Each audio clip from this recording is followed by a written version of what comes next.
In this video, we'll discuss the features on Kobe Bryant's face that point to his capacity for a refined approach to his skill set, as well as his ligamental strength. Enjoy. Hey everybody, welcome back to another face reading today.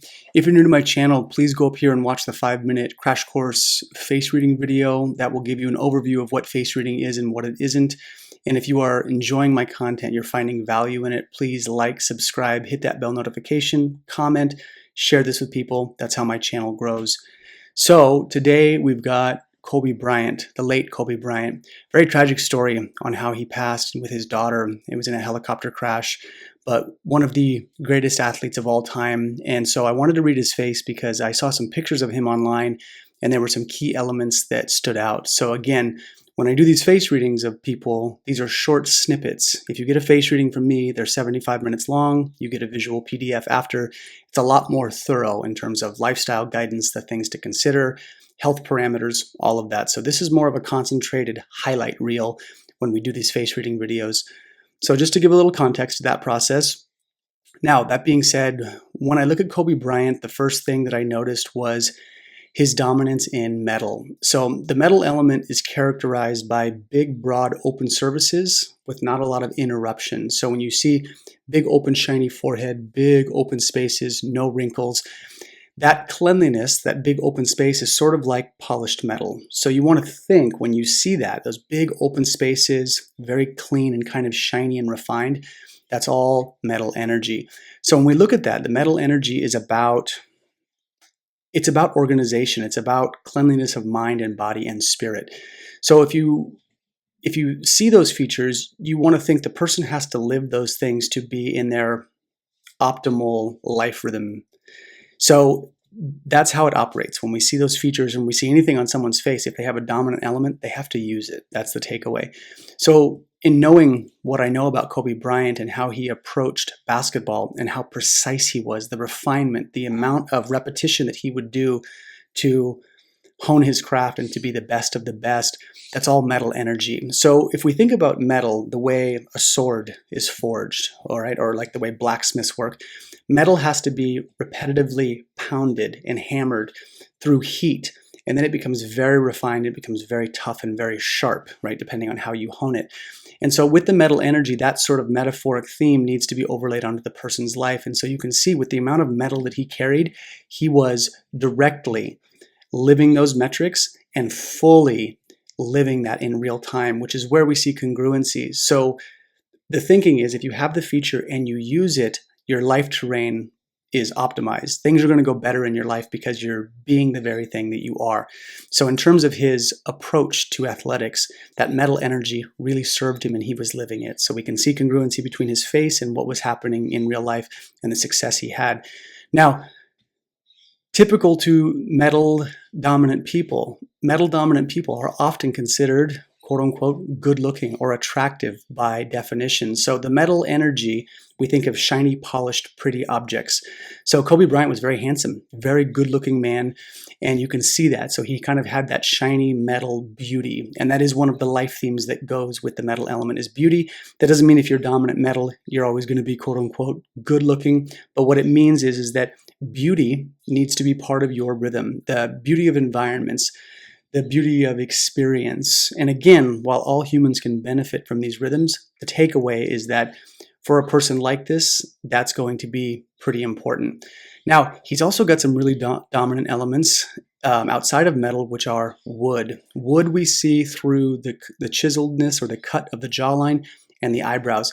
He's got both of these, very clean-cut jaw, very strong eyebrows. So with wood metrics, we're going to see this capacity for vigor, drive, and energy, very typical to athletes. So the wood energy is very closely aligned oftentimes with good hormonal response and good hormonal development in a person.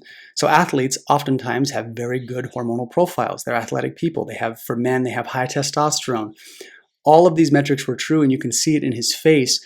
But with that comes the elemental regulation points for the wood element. The wood element regulates the connective tissue, the ligaments, the tendons, and with that, there's a capacity for the person to be very strong in that department, which means the connective tissue in their body is strong, which means they're well suited for things like martial arts and athletics and things like that. So again, we can see congruency in terms of technically the capacity for athletic performance, which Kobe Bryant definitely had, and he was using it.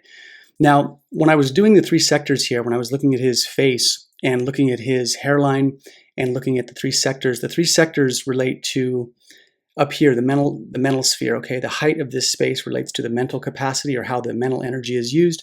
The middle sphere from the eyebrows to here to the bottom of the nose is the pragmatism or practicality metrics of a person's life. And then from here down to the chin is the emotional and instinctual. And so he's got an interesting breakdown. At the top, from the hairline down to the eyebrows, right, this is the mental sphere. If this is slightly smaller, it doesn't mean the person is dumb or not intelligent. What it means is how they decide, how they choose, and how they do things relate to this space. The same thing here. This practicality, his metrics get larger as he goes down. So he's got the least amount of space up top. Then from the eyebrows down to the nose is a little bit bigger. And then from the bottom of the nose to the bottom of the chin is the emotional and instinctual range, which means if you look at Kobe Bryant, the way his operating system was at a personality level was likely emotional and instinctual, using his gut instinct. Now, again, for people that are athletes, it's going to be very true in terms of when an athlete, they have to have quick reaction, adaptable capacity. That's where they thrive because athletics are spontaneous. Anything can happen.